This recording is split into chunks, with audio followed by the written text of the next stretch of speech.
यूं ही नहीं ताज ताज बन जाता है। शिल्पकारों का हुनर और चुनिंदा संगमरमर ताज को नायाब बनाते हैं। कुछ ऐसे ही चुनिंदा जगहों से बस खास ही चुनकर लाता हूँ। कतरे कतरे को मैं हीरे सा परखता हूँ। यूं ही नहीं मैं रजनीगंधा बन जाता हूँ। उधर ट्रंप के देश में ही बेइज्जती हो रही। यूएन में अमेरिका की पूर्व राजदूत और ट्रंप की पार्टी की नेता निक्की हेली तक कह रही हैं कि भैया ये ट्रंप ब्लंडर कर रहे हैं भारत से दुश्मनी करके। लेकिन ट्रंप है, वो तो अपने धुन में भाग रहे हैं। भारत और पीएम मोदी का कद और किरदार ग्लोबल लेवल पर कैसा है, इसको आज की डेट में समझना कोई रॉकेट साइंस थोड़ी है। ट्रंप पुतिन अलास्का में मिलते हैं तो पुतिन फोन करके पीएम मोदी को बताते हैं कि हाँ भाई वहां ये हुआ है। उधर चीन और भारत साथ आने का सार्थक प्रयास करते दिख रहे हैं।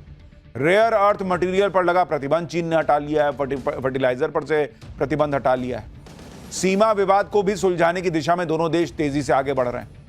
मतलब ट्रंप किचकिचाए हुए हैं कि वो 75 बार भारत और मोदी का नाम ले लेते हैं, टैरिफ की रट लगाते रहते हैं, मोदी भाव ही नहीं दे रहे उस तरह से। जैसे ट्रंप भारत के लिए गॉन केस हो चुके हैं। बस ऐसी ही तस्वीरें अमेरिकी हितों की चिंता करने वालों को भी बेचैन कर रही हैं। वो कह रहे हैं कि भारत अगर दूर गया तो अमेरिका के लिए मुश्किल हो जाएगी।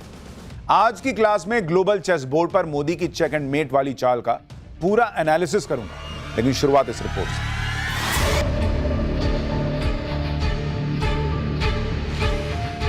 उम्रे दराज मांग के लाए थे 4 दिन, 2 आरजू में कट गए, 2 इंतजार में। ट्रंप इंतजार में है, कर के चक्कर में कर खाली है। कर यानी टैक्स और दूसरा कर यानी हार।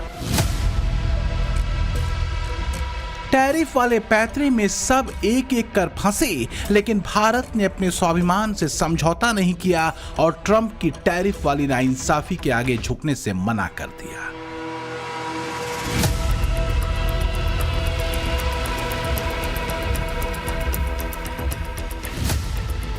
अब ट्रंप के हिस्से में सिर्फ प्रतीक्षा है, इंतजार है।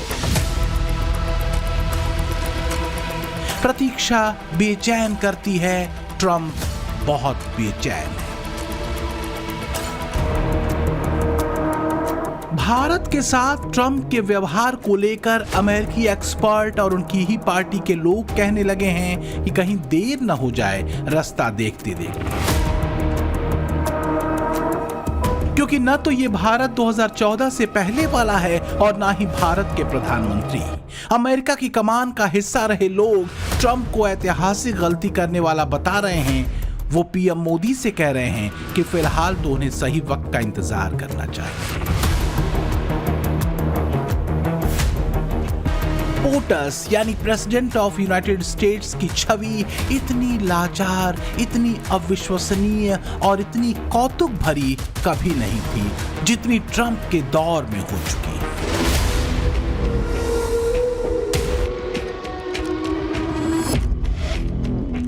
भारत और अमेरिका के बीच ट्रंप की सनक से बढ़ती दूरी को लेकर अमेरिकी थिंक टैंक बार बार अलार्म बजा रहे हैं। यूनाइटेड नेशन में अमेरिका की पूर्व राजदूत और अमेरिका की दिग्गज नेता रही निक्की हेली तो ट्रंप के भारत को लेकर लिए गए फैसलों को अमेरिका का बेड़ा गर्क करने वाला बता रही हैं। लेकिन ट्रंप इतिहास पुरुष बनने को बेताब है।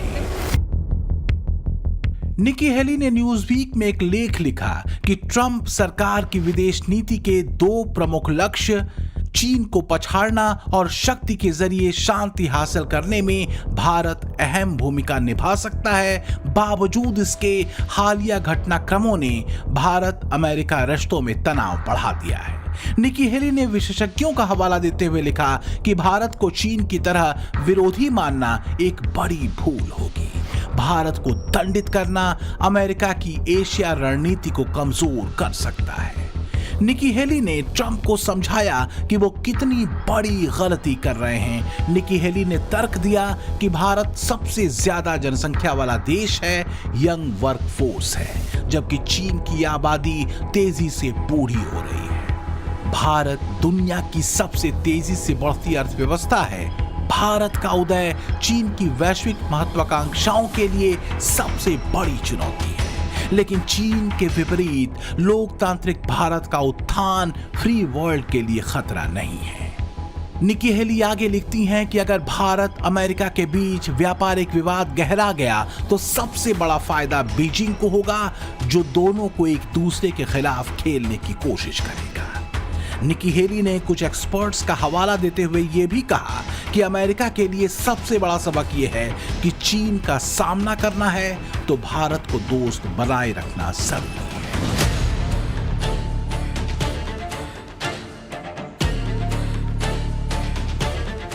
लेकिन ऐसा लगता है कि ट्रंप ने आंखों पर नोबल पट्टी और कानों में नोबल तेल डाल रखा है। अलास्का में रूसी राष्ट्रपति पुतिन से मुलाकात और फिर ज़ेलेंस्की और यूरोपीय देशों के राष्ट्राध्यक्षों से मुलाकात कर ट्रंप ये मान चुके हैं कि उनका नोबेल वाला सिलेबस अब पूरा होने को है। वो फिलहाल रूस यूक्रेन जंग को खत्म कराकर शांति के मसीहा कहे जाने के ऑब्सेशन में अटके हैं। ट्रंप पर कम होते भरोसे और भारत के सख्त होने की कई वजहें हैं, लेकिन अगर देखें तो मुख्य रूप से ट्रंप नीति की 4 बड़ी वजहें हैं जिनको लेकर पीएम मोदी सख्त हुए हैं। इनमें भारत पर 50% टैरिफ तो है ही, इसके साथ ही टैरिफ पर भेदभाव वाली नीति भी एक बड़ी वजह है। ट्रंप की पाकिस्तान से नजदीकी ने भी भारत अमेरिका संबंधों को कमजोर किया है और भारत को अपनी विदेश नीति में दखल भी नामंजूर है। We are not the biggest purchasers of Russian oil, that is China. We are not the biggest purchasers of Russian LNG. I'm not sure, but I think that is the European Union.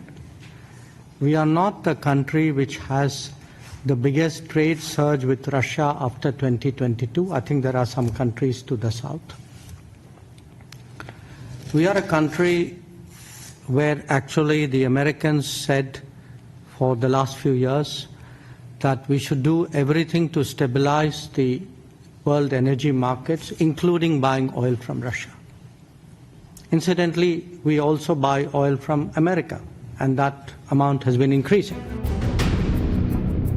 Trump की दिक्कत यह है कि वो तेल नहीं, तेल से ज्यादा तेल की धार देख रहे हैं। तेल की वो धार जो रूस से भारत की तरफ है, लेकिन जो सच भारत कहता है उस पर वो आंखें बंद कर लेते हैं।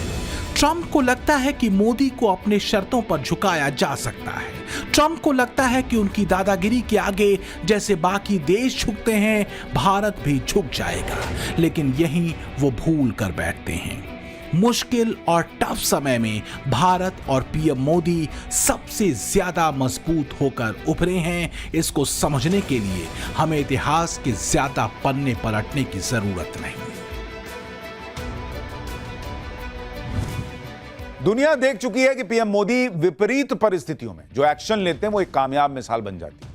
और ये बात कोई हवाई नहीं है। बीते 10 सालों में भारत की आर्थिक विकास दर जहां औसतन 6 से 7% की रही, वहीं अमेरिका का अगर ट्रैक रिकॉर्ड देखिएगा इस 10 साल में तो 2 से 3% का रहा है। इतना ही नहीं, कोविड काल में पीएम मोदी ने दुनिया को दिखाया कि भारत सिर्फ अपनी ही नहीं पूरे विश्व की चिंता करता है। भीषण महामारी के दौर में वैक्सीन मैत्री वाला सूत्र पीएम मोदी का मानवीय सूत्र था, जो उनके वन अर्थ वन फैमिली वाले मंत्र को सिद्ध करता था। यही वजह है कि आज जब ट्रंप ने दोस्ती के नाम पर टैरिफ वाली ब्लैकमेलिंग शुरू की तो कई देशों ने इसे गलत बताया। एक्सपर्ट तो यहां तक कह रहे हैं भाई कि ट्रंप ये नहीं समझ पा रहे कि मोदी के नए भारत का साथ जिस भी देश को मिला है उसको फायदा ही हुआ है।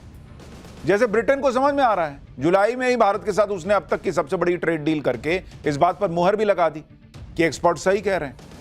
दरअसल ट्रंप की आंखों पर अमेरिका फर्स्ट की बजाय अपने एम्बिशन फर्स्ट की पट्टी बन गई। वो उन अमेरिकी राष्ट्रपतियों की लिस्ट में शामिल होने के लिए एकदम बेकरार हो गए हैं जिन्हें नोबेल सम्मान मिला हुआ है।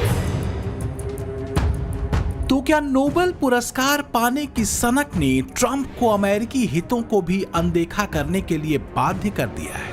जिस तरह से ट्रंप उतावले दिखते हैं और शांति का रट्टा मारते हैं, आतंकवाद प्रायोजित करने वाले पाकिस्तान से गलभैया कर लेते हैं, वो तो कम से कम यही इशारा करता है। अगर इतिहास देखें तो अमेरिका के 4 राष्ट्रपतियों को अब तक नोबेल सम्मान से सम्मानित किया जा चुका है। इसमें थियोडोर रूजवेल्ट को 1906 में नोबेल पुरस्कार मिला, वुडरो विल्सन को 1919 में, जिमी कार्टर को 2002 में और 2009 में बराक ओबामा को नोबेल सम्मान से सम्मानित किया गया। भारत अमेरिका संबंधों में दोस्ती वाले टर्निंग पॉइंट की शुरुआत हुई थी साल 2000 में, जब अमेरिका के तत्कालीन राष्ट्रपति बिल क्लिंटन की ऐतिहासिक भारत यात्रा ने दोनों देशों के रिश्तों में नई गर्माहट ला दी थी। इसके बाद 2005 में भारत अमेरिका असैन्य परमाणु समझौता हुआ, जिसने दोनों देशों के रिश्तों को रणनीतिक साझेदारी में बदल दिया। इसी दौरान दोनों देशों के बीच रक्षा, तकनीक और व्यापार में अभूतपूर्व सहयोग शुरू हुआ था। लेकिन दोनों देशों के रिश्तों में ऐतिहासिक मोड़ आया